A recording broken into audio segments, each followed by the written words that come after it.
It was the late 1920s, and I was just a dumb kid who loved cartoons. Steamboat Willie had just come to the theater near me and I really wanted to see it. One night, I snuck out when my parents thought I was tucked in bed. I walked down the dark, empty streets, making my way to the movie. As I reached the theater, I paused when I noticed there was this creepy, fat man taking tickets. He looked at me up and down with this eerie grin. I went into the theater, where it was dark and empty. I sat with excitement as Steamboat Willie started playing. It was so amazing how it was made with drawings. The mouse started whistling while on the board the ship. It was brilliant. As I was watching, I then heard the same whistling. But it was right behind me. I turned around, and there he was, that creepy ticket guy, sitting behind me, with a twisted smile on his face.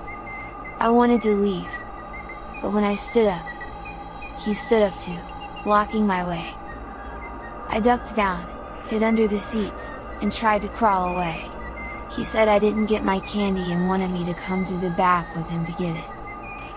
I crawled around trying to get to the exit, but when I looked up, he was right there. I got up and ran, weaving through the seats, but he chased me everywhere I went. I finally got past him and ran out in the lobby. I sprinted into the street, but I then felt a grip on my shirt as he grabbed me tight. I screamed, but no one was around. He then tried to pull me back into the theater. Then, I heard my pop yelling from down the street. He came running, and the creepy man dropped me and ran back into the theater. Pop hugged me tight and tried to go after the man, but the theater was locked. A policeman came by, and Pop told him everything. More officers came, breaking open the door. They found the creepy man in the projection room. Turns out, he was an old employee who was fired for trying to lure kids in after hours. I was lucky to escape. But now, I think of that man's creepy grin with the sound of the whistling.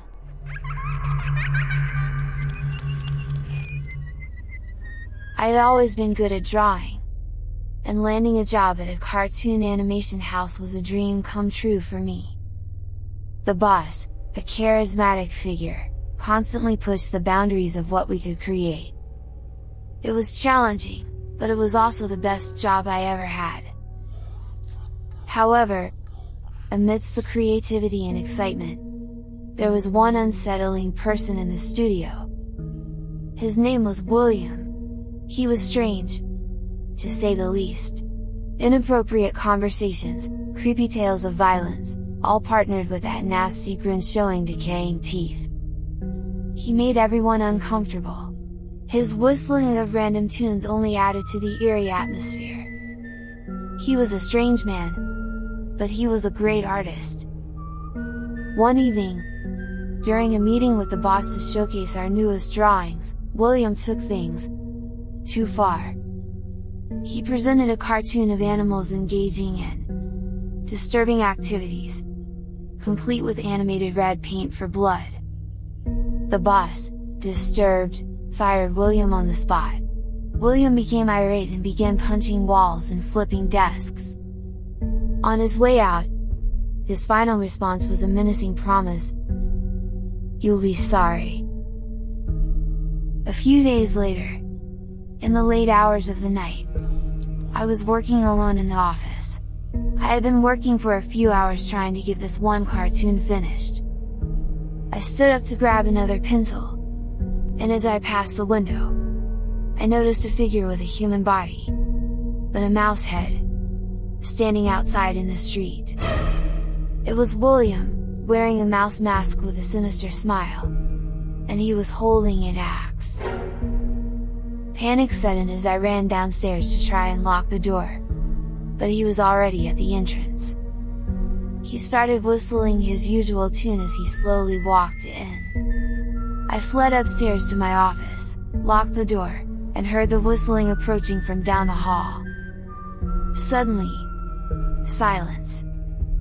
After some time, I stood up, and peered through the keyhole, but I saw nothing. Then, an axe smashed through the door.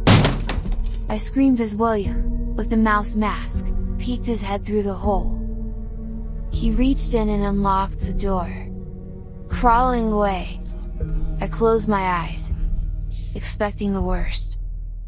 Instead, he demanded to know where the boss was. I told him the boss had left hours ago. Enraged, William smashed the surroundings with his axe, shouting, "Boss was supposed to be here, not you." I started crying, not sure what to do. Pulling a knife from his coat, William approached with the mouse mask on. "Give boss a message," he said, before plunging the knife into his own neck. I sat and watched as William fell to the ground, and lay there motionless. His eyes fixated on me through the creepy mask of the mouse, as he bled out. The next morning, the boss came to work and discovered the aftermath of the event. When speaking to authorities, he noticed the mouse mask was left behind. He picked it up, and took it into his office. A few months later, he started creating cartoons featuring the same mouse, immortalizing the horror that unfolded in the studio that night. I stopped animation after that incident, as the lines between an animator's creations and a dark reality of Willie's mind had become disturbingly blurred.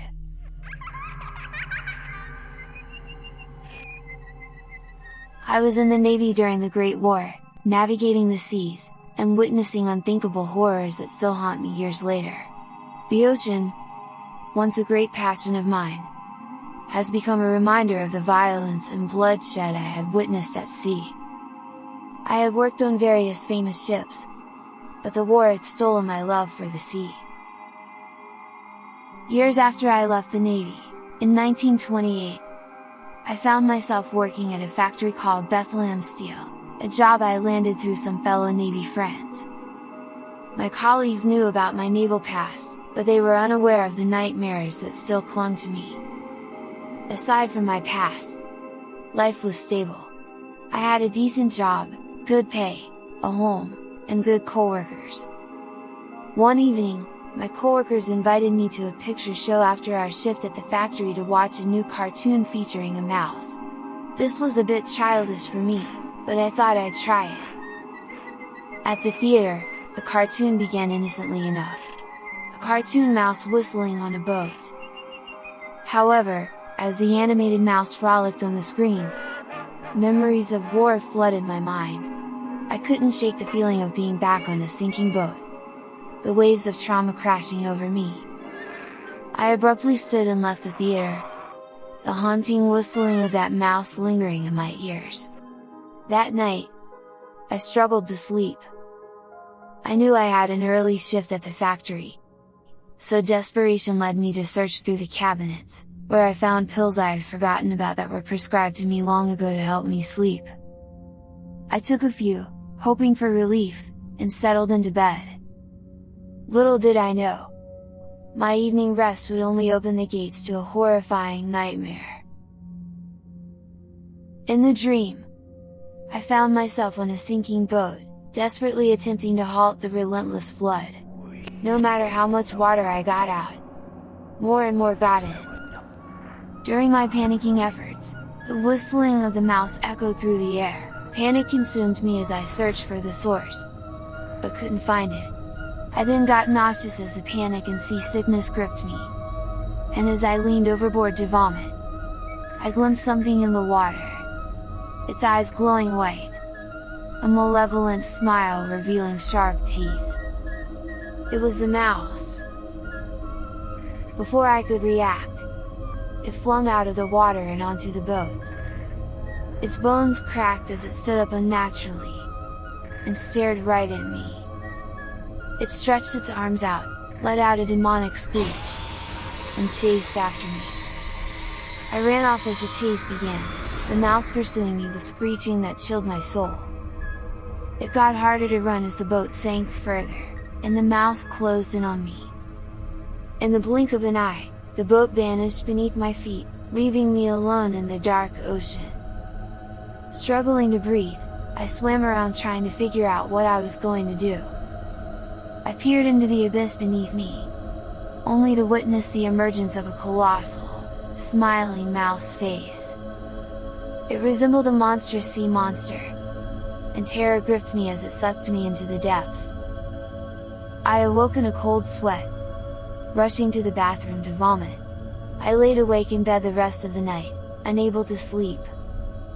From then on, I kept the nightmare to myself, knowing that sharing such a horrifying vision would only lead to trouble. I tried to live as normal a life as I could, but the image of that mouse under the water still haunts me. I still have nightmares and flashbacks from my time in the Navy, but now, they're all accompanied by the horrifying image of that evil mouse. Thanks for listening! If you're enjoying your descent into the Paralysis Tales, hit subscribe to hear more chilling stories. If you're brave enough to share your own nightmares, subscribers can submit their terrifying stories to the email in the description below. Sleep tight!